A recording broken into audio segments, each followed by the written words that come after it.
Hello, my name is John Brink, and we are podcasting on the Brink and from the beautiful city of Prince George, northern British Columbia. And for all of you, those from around the world, where is Prince George? Well, it's about 800 kilometers north of Vancouver, the center of British Columbia, an absolute fabulous place. Nice sunny day, early fall, mid-September. And today we have a special guest. His name is Simon Hu. Simon, welcome to the show. Thank you, John. Thank you for the invitation. So now we've known each other already for quite a number of years. That could be about 20, 30 years. 30 years, yes. Yeah. And Simon is an engineer, a structural engineer. But I want to know a bit more about you, your past, because you came from Hong Kong. So yes. Tell us a little bit about that. Well, Hong Kong, is a very, very competitive city. At the time, back in the 1974, 73, there's only two universities. So the competitions are quite fierce.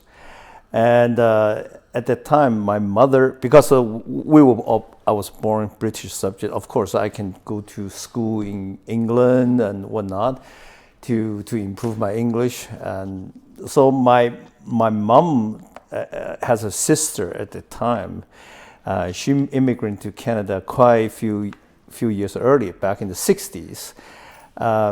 She happened to be operating a restaurant up in the Chetwynd, out of our place. So my mom just called my aunt. She said, "Well, do you think there's a boarding school that you know of in BC that maybe my nephew can come to attend?" Me and my brother. So we both got accepted at the time to study in England as well. So my father at the time, he's living in New York at the time, he said, "Well, I think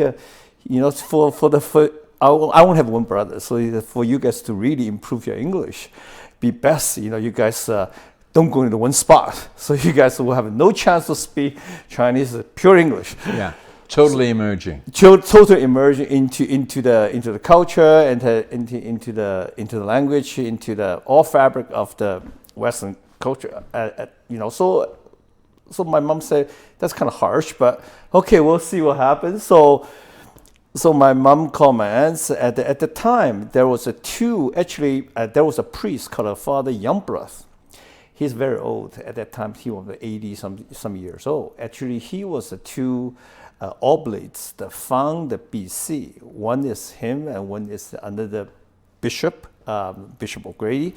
Happened to be the two oblates. They kind of came here to start all the missionary. So, and he was eating 3 meals a day, at my aunt's restaurant. Half the time he just forgot, what's going on. But so my aunt said, "Do you know, any?" He said, "Yeah, there's a school, in Vancouver. They're, Catholic school, but I know there's a boarding school also in Prince George."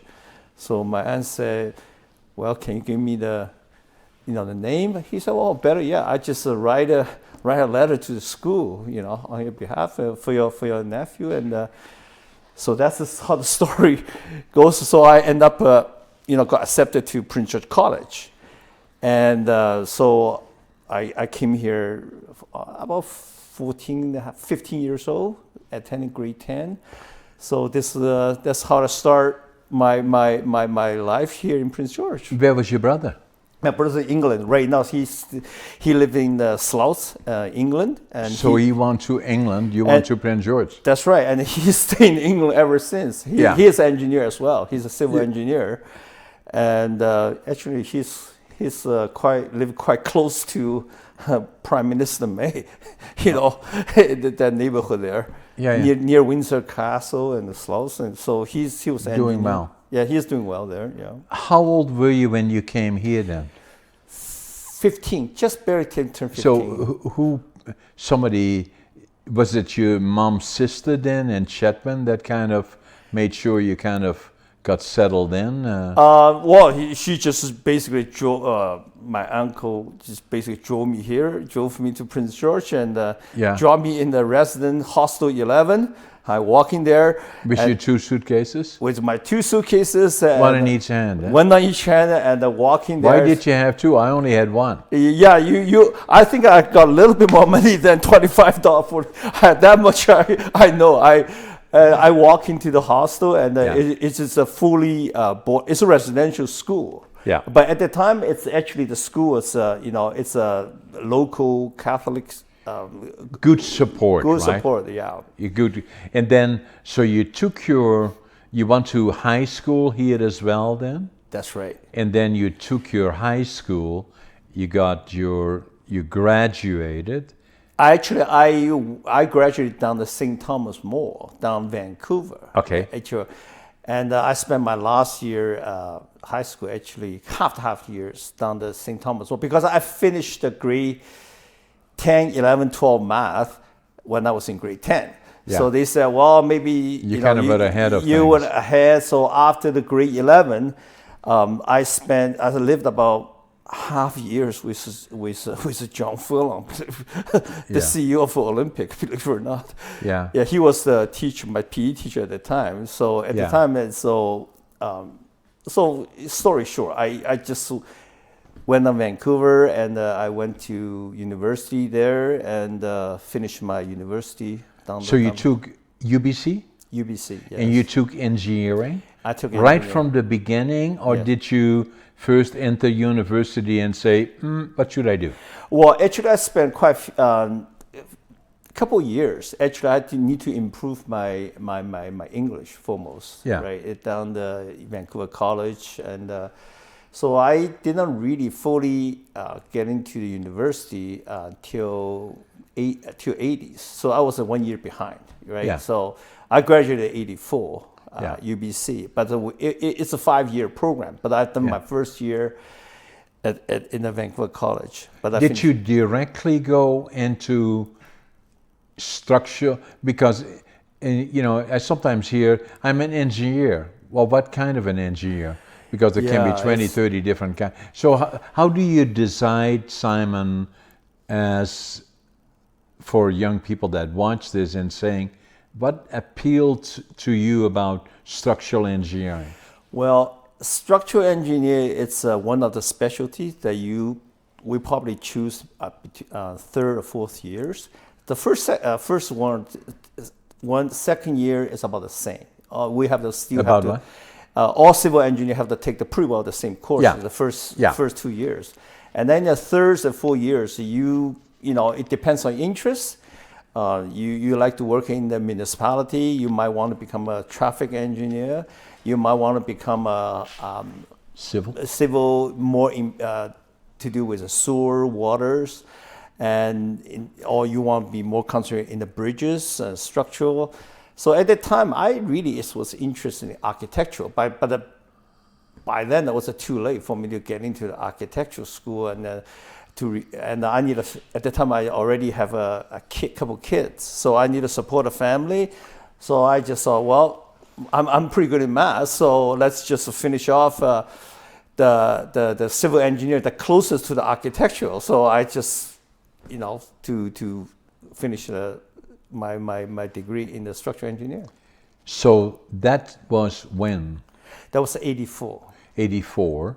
Yeah. Are you still in Vancouver then, or did you then move to Prince George? I was still down Vancouver. Yeah. And 84, it's during the 82, 83, 84, actually, those time was not very good years for engineering. Because Bit of a challenge. Bigger challenge because there's not too many projects. That was the early 80s, and interest rates went up to 21%. I remember it well. I still got the wounds all over. You still got the wounds, yeah. and it was so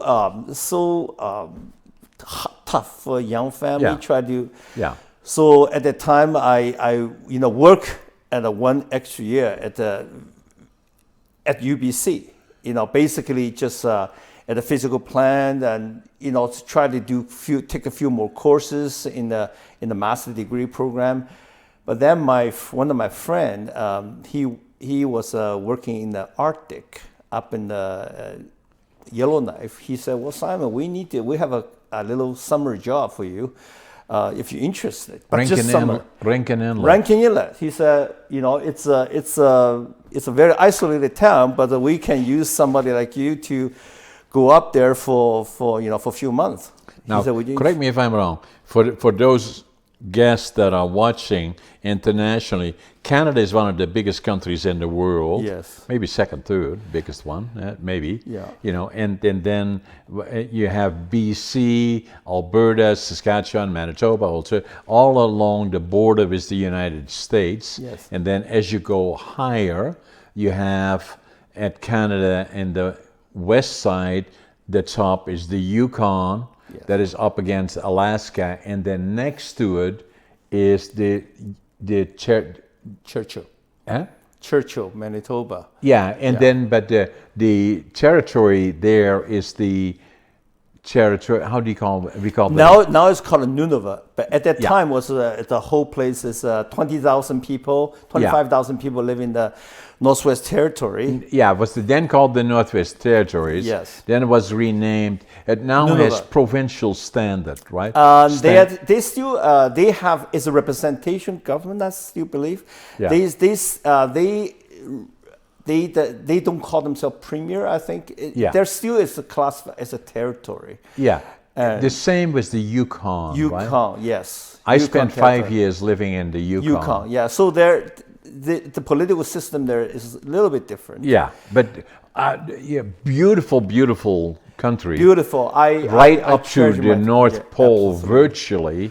Close. The Northern Lights. And the Northern Light. Oh, I always remember yes. that from the Yukon, that you never had to put on your lights on the car Never. in the summertime because it never got dark. Never got dark. And then the land of the midnight sun is absolutely amazing. Yeah. The other part that I found amazing, it sometimes snows in July and you didn't know if it was late or early. Early, right? That's right. And the most memorable moment is when I ride a skidoo all the way to middle of the Hudson Bay. When you look around 360 degrees, as if you're in the middle of you're on the moon. Yeah, and it feels that way. It's just spectacular. I treasure my times up in there, and then because how long were you there?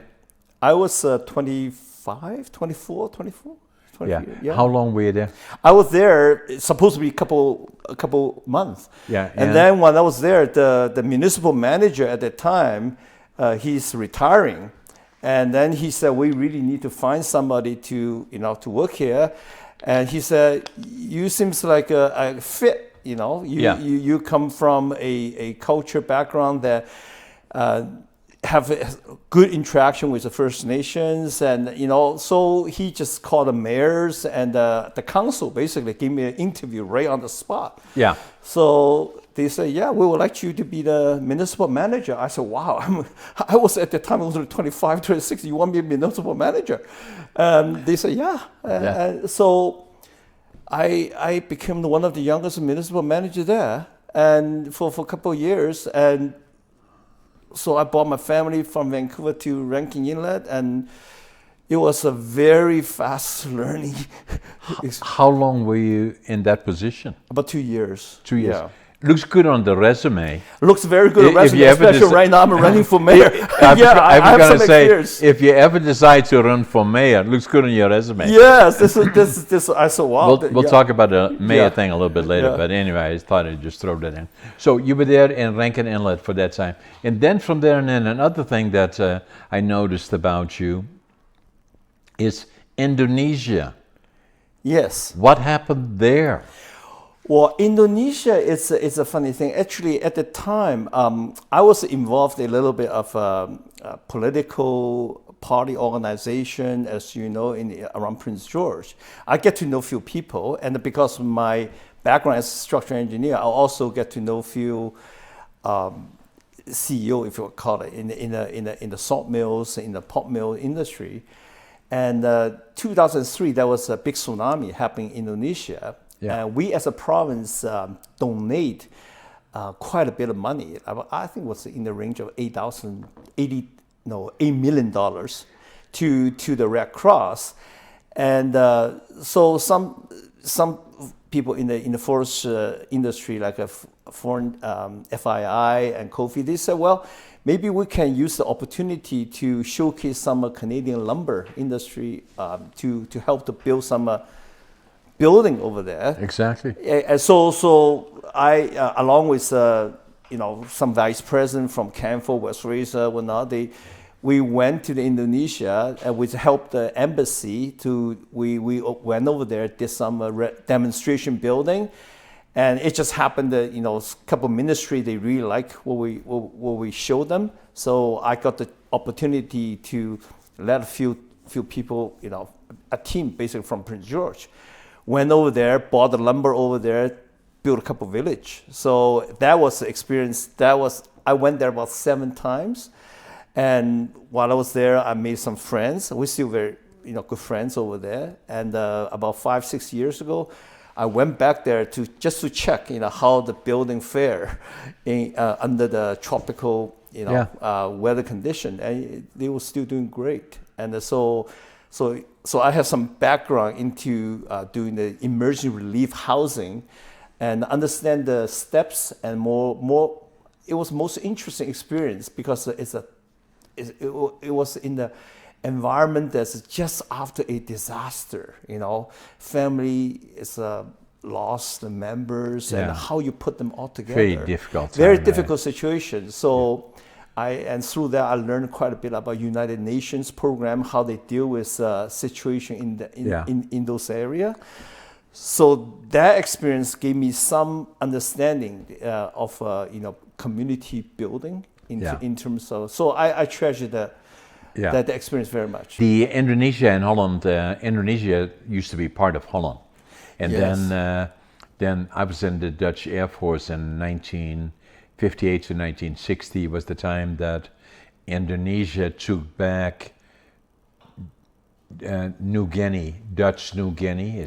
Half of it is Australia, the other half is Dutch, and that was then incorporated into Indonesia. But it's an amazing country. Amazing country. The coffee is very special, the spice, the food, and the friendly people there. The Dutch culture, I would say, still very much it's there. Still very much there. Very much the fabric of the culture there as well. Yeah. So it's a real opportunity for you to kind of get that kind of exposure. Not many people do, right? Yeah, it's especially after a disaster of such magnitude. Yeah.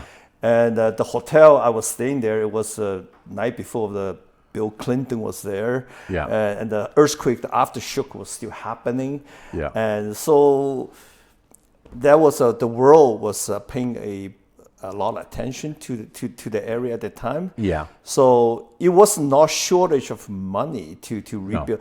No. But the thing is, how do you put a broken society of that magnitude back together in a hurry? That was an experience. Yeah. And I still have a lot of film footage there. I watch it once in a while, and it was it makes me feel how lucky we are. Yeah. It's just we didn't have to go through something like that. Yeah. It's kind of good to see and to manage those situations, right? Yeah. And find out how they are being managed. Yes. So then after that, now where are we now? The mid 80s?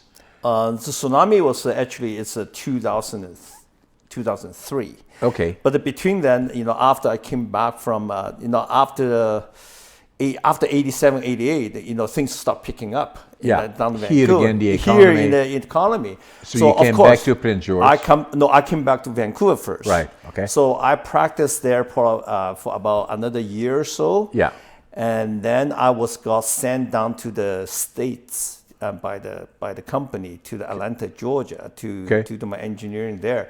But of course, I cannot take my family down to Atlanta. So at the time, my wife at the time she was really homesick, want to come back to Prince George. Yeah. So we just said, well, okay, I'll come back to Prince George. So I come back to Prince George, and I've been here ever since. So when was that? When you came back? 1980, 89 to 89, Yeah, and 89. 90. Yeah, 89, 90. So you there. pretty well have been in Prince George for 32 years, really. 32 years plus, but because in between the years, Yeah, I do come here. because your wife really. Yeah, here we spend Christmas, all the Yeah, holiday back yeah. in Prince George. So you always had that connection. Over the right? connection, especially with the Vikings, Yeah.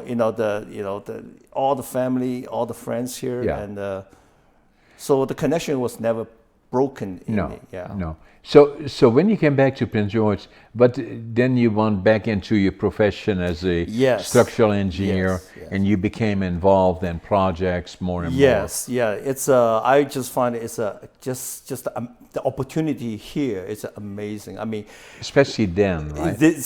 even now. I Yeah, mean, even more so now, Yeah, right? I mean, I operate from anywhere from Rupert to Jasper. Yeah. That's from east to west. South we go down Williams Lake, Yeah. to Watson Lake. So the territory we're talking about size of size bigger than Germany, really. Well, so, yeah. So we have to do project whether it's school for the institute all over the province in the northern Yeah, area. to put it into perspective, but I always say, Prince George is the capital of northern British Columbia, and northern British Columbia starts for Prince George is the center of British Columbia, Yes. East to west, south to north, Yes. and and all above us, going north, is an amazing amount of opportunity. Amazing. All around us, really. Yeah. And so I just want to put it in perspective, because now the date that we have today is about the 12th, 13th of September. Yeah. We have elections again for city council, Yes. including the mayor. And the mayor, Lynn Hall, has been mayor for 8 years. Fantastic guy as far as I'm concerned. Yeah. Did a fabulous job. And so did the council in the last 8 years. It's not been easy, but they did a very, very good job. Some of them are staying on. And then we have new candidates. Yeah. In fact, we have 6, I believe, that have announced that they are seeking selection to be elected as the mayor of Prince George Yes. for a 4-year term initially. Now, a couple of weeks ago, I had a guest, Todd Corrigal, I believe is there, and Yeah. Todd was also indicating to ran for the mayor position. Yes. And then, unfortunately, what happened to Yeah. Todd, he got Sick. an illness and ended up in the hospital in Vancouver and had to withdraw. Yes. I hope he's doing okay. Any idea how he's doing? Or? Well, sometimes no news is good news. Obviously, Yeah. my prayers go to his Yeah. family. I sat on the airport board with Yeah. Todd, Yeah. and I was very much looking for a vigorous, just Yeah. an exchange of Yeah. idea about Yeah. the city. Yeah. And when he withdrew, I just saw that it was a very we lost a spark Yeah. in this election, right? So I think he's probably doing all right because he's Yeah. relatively young. So Yeah. I cannot see that. And hopefully strong. Yeah. Yeah. A very, very good individual, had been very, very active in the community. And I just wanted to mention that to our guest. But now talking about you, announced about a week ago Yes. that at the Roller Dome, and quite a setting actually, the Roller Dome, and very one of the most historic buildings in Prince George, that you would be running for the position of mayor. So the first thing that always comes to mind is why? No, I'm just joking. So All my friends ask me why too. now, I'm the last one to ask that question, because at one point in 2001, I ran for the position of the provincial government, actually for the region of Prince George. Yes. And I didn't get in that, but in any event, it is quite an experience, running for political office. You cannot fully appreciate it I say that respectfully, unless you do it. And Yes. because you never know what's going to happen next, the question that will come towards you, and it's an interesting experience. So obviously, me having known you for so long, and we were there to cheer you on, obviously, and you know the. So what's your platform really?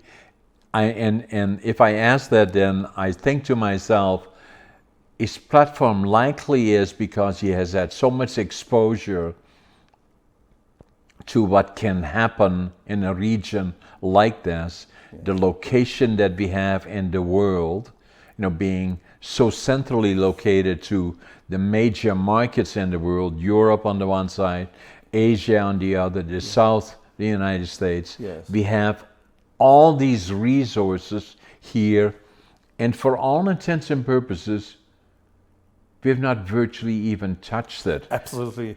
That's and, the that's and the case. so yeah. much So true. opportunity, right? So true, so true. I mean, the thing is, north of us here is a summer lake. Not that many people know that. So also, the summer lake goes to Atlantic, goes to the Arctic, and also the water goes to Pacific. And I ran actually as an MP, you know, under Paul Martin's initiative back in 2006. I didn't get in. So I always have a little bit interest in the politics, of course. And I just, as you said, you know, we you know, come to this area, we just realize how much potential here.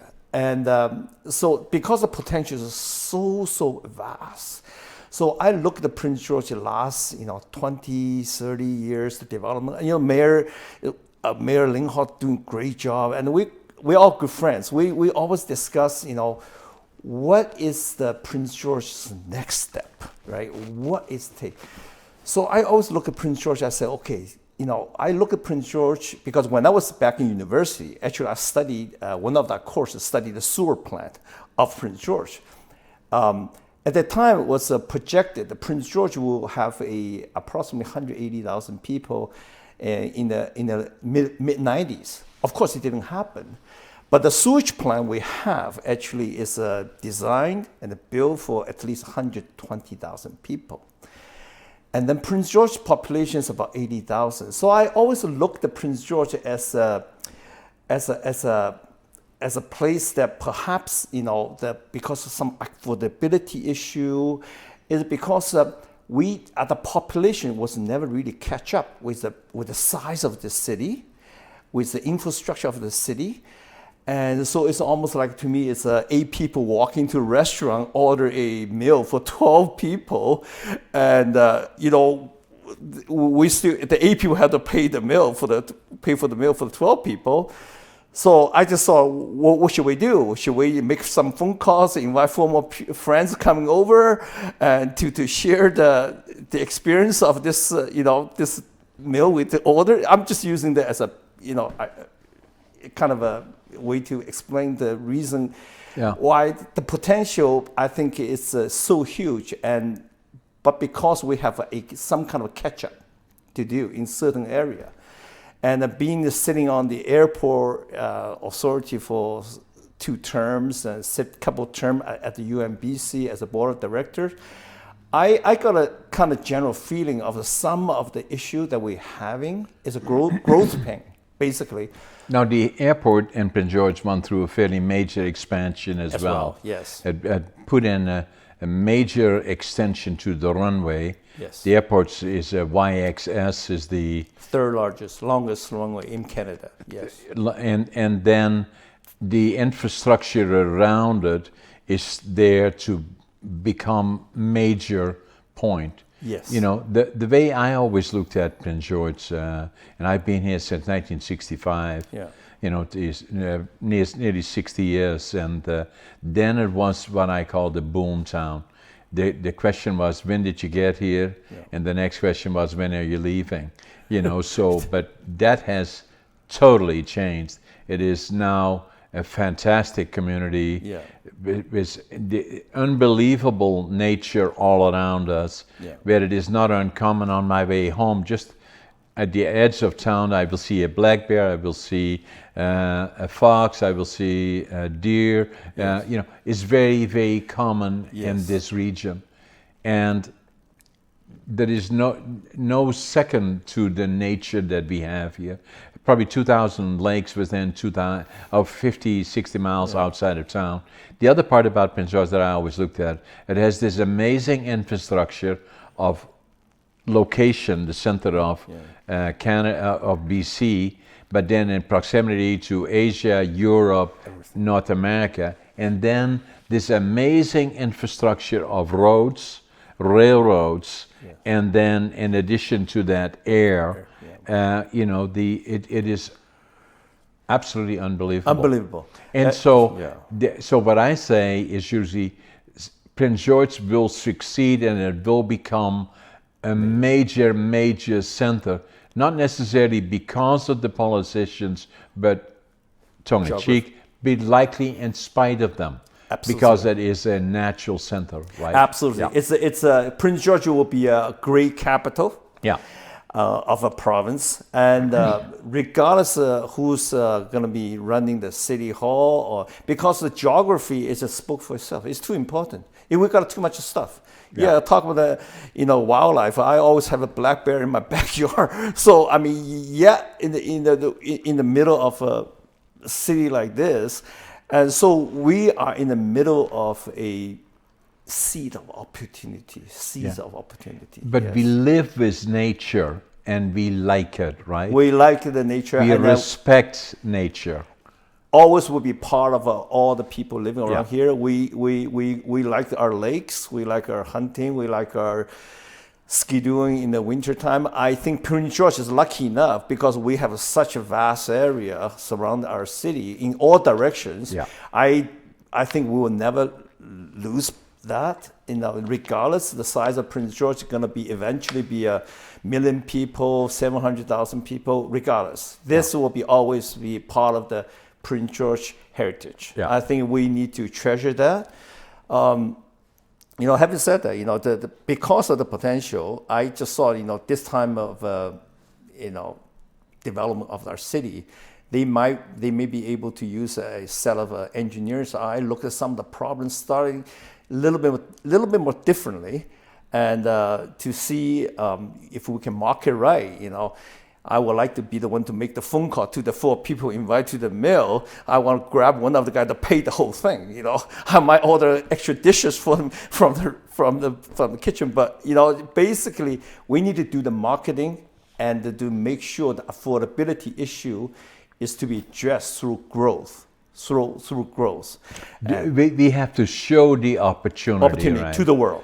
Yeah, and then first and foremost, especially now, like a lot of people, as they reconsidering, and we can see that with the whole labor market changing from high CEOs to casual labor, is reconsidering what they should be doing with their lives probably, and then post-COVID, in particular, saying that with all due respect to the major centers and the clusters of where people live, people are saying to themselves, do I want to sit an hour and a half in a car to get to work? Or do I want to sit in an apartment building where hundreds of thousands of people are all around like a beehive? Or should I consider to go to northern BC, which is the absolute beauty of nature? You're absolutely right, John. I mean, the thing is, the Prince George got all this to offer. And our winter is not as severe. I mean, even compared to Montreal, I would say our winter is relatively mild in the sense of compared to some part of the eastern Canada. And we have a university. We have all not just the university. Not the university. It college as well. It's the highest rated small university in Canada, for many years already, right? And we have and the college is in the same category. Same category, yeah. So we have a infrastructure for sports. We have a multiple gyms and places for the young people. We just need to develop a more after school programs, within these facilities, to keep our young people active. Prince George is the place to be. I always tell people, to me, this is actually the most important industrial center of British Columbia, and British Columbia potentially is Canada, and because of British Columbia, it's a Pacific gateway. So, and we are halfway between the entire Americas to entire Asia and halfway to Europe. So this, to me personally, I'm on the top of the world. If there's one place, it can, regardless of every little problem we might be facing here in Prince George, I would say this is we're at the top of the world. We can lead the world in the development, we can showcase so many things. So there we identified some of the opportunities that we see, and then usually what I say, then smart money sees that too. Yes. So what we now see in Prince George, and I know some of them, that are very actively investing in warehousing and logistics. Why?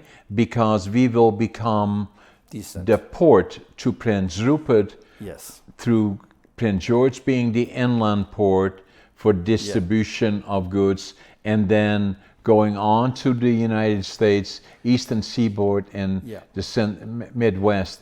And those are the main streams that will happen. And Prince George, by luck, or is right in the middle in all of that. And the other direction as well, from North America to the rest of the world. Yeah. And I know this one company, local company apparently, is building up to 1 million square feet of warehousing, and a major investor in logistics. Absolutely. And he is, because he is a risk taker. As far as I know, this guy takes a lot of risk, and and he took calculated risk.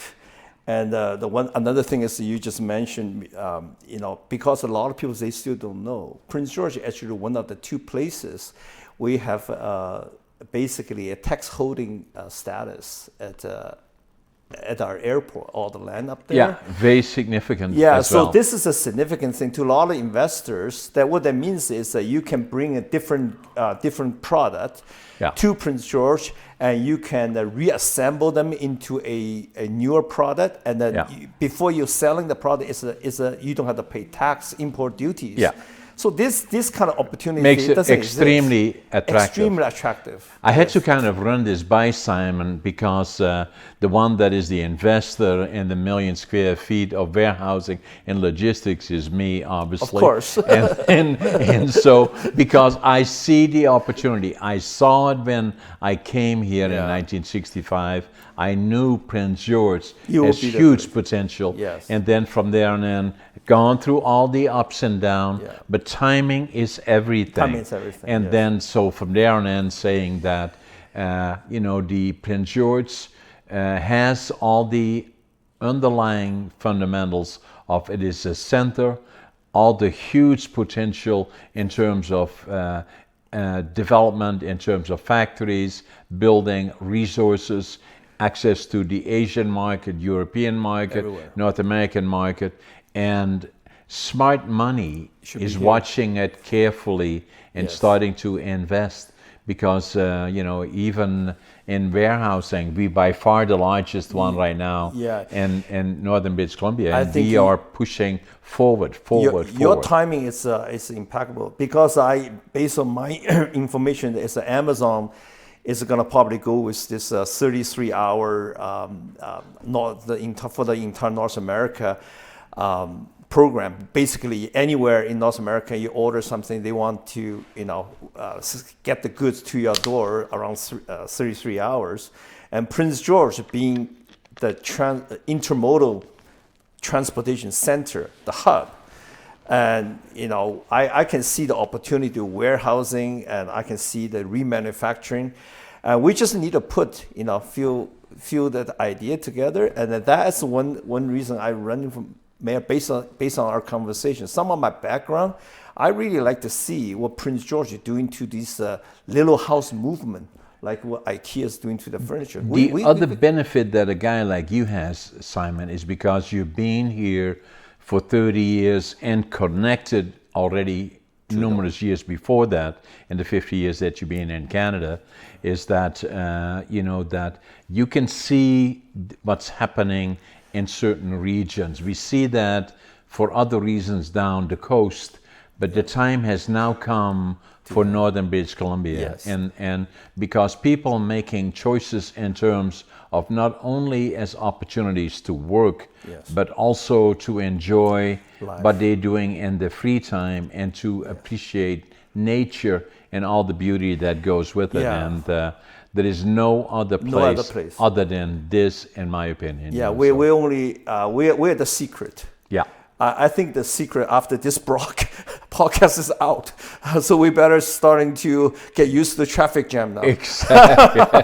But we want to make sure that that in particular is not always well known by others, and I'm usually very vocal about it. Whenever I have the opportunity to speak about it, I always announce our podcast, the On the Brink podcast, that it comes from the capital of Northern British Columbia, the most beautiful place on earth. There is no place other like it. I've been all over the world. You have been all over the world. Yes. But it's not only that, but also in terms of careers and future for families, affordability, and then from there and then developing jobs or entrepreneurship, whatever your choice may be.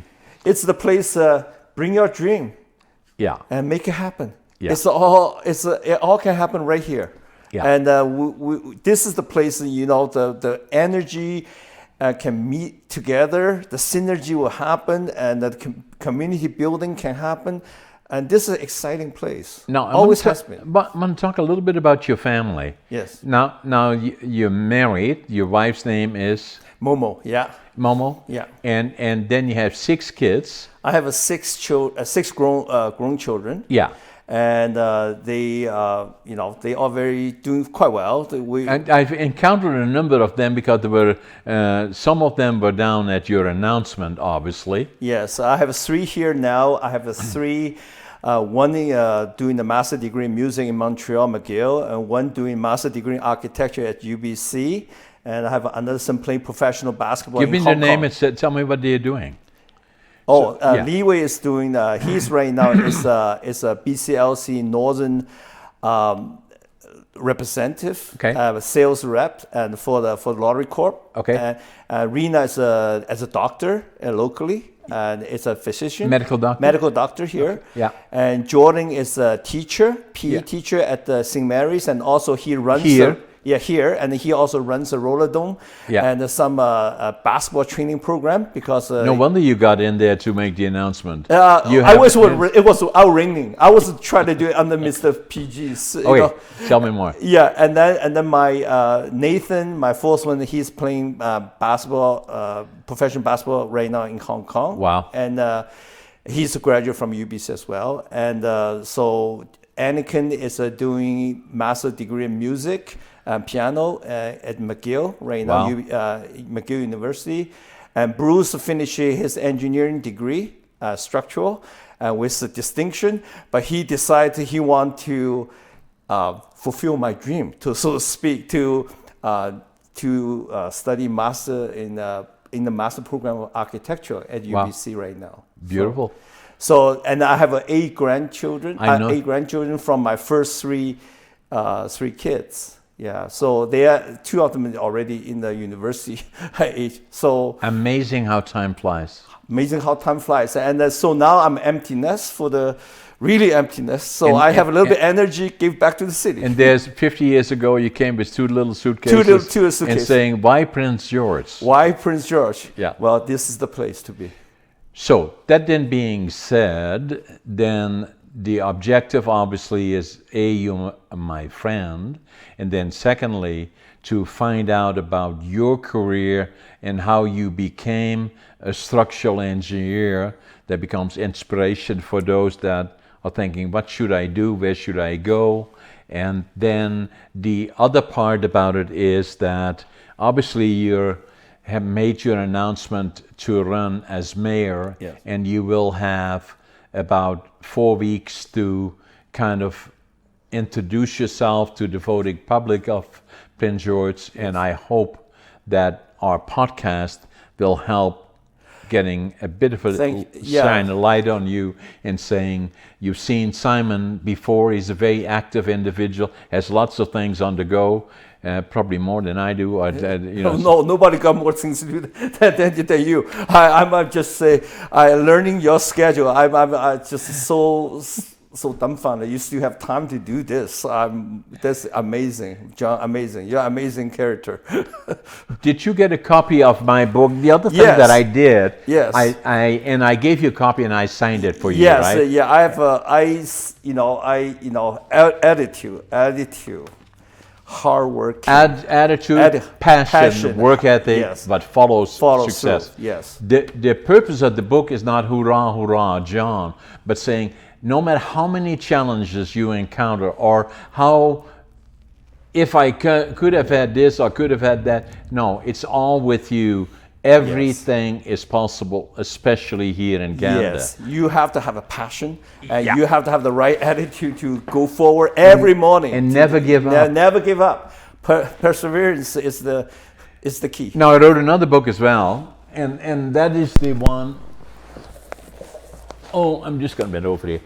ADHD and Unlocked.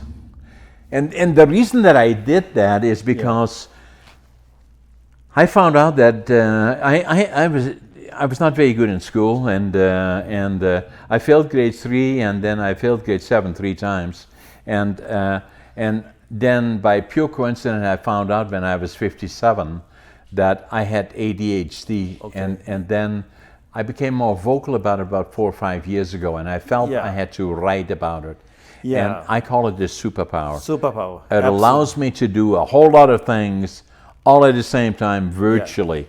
Yeah. But it also has still stigma attached to a lot of people, and I'm hoping that the book will lift that to a certain extent and saying not only that I know that for anybody really anywhere that to read a book like this about ADHD, that in their direct family circle or in friends or beyond that, it is virtually impossible that you will not encounter it, and to know about it as to how these people function, because they are slightly different than others, is very helpful. That's why I wrote it. And that's why I believe anybody should read it. I already gave you a copy of that. Yes, especially today when we're facing all sort of mental, health issue around all over the world, and knowing that ever since the '60s we closed down most of these kind of institutions. Yeah. I mean, your book, along with all the hundreds of thousands of social workers and healthcare workers, we were facing some challenge right now. But I think I have a confidence, with more people, read your book and understand, that this kind of a stigma shouldn't be there. We have to really understand, this is just like somebody have some disease, and how do we deal with it? And of course, the drug addiction is something different. And, no, that's different. But yeah, so I mean, with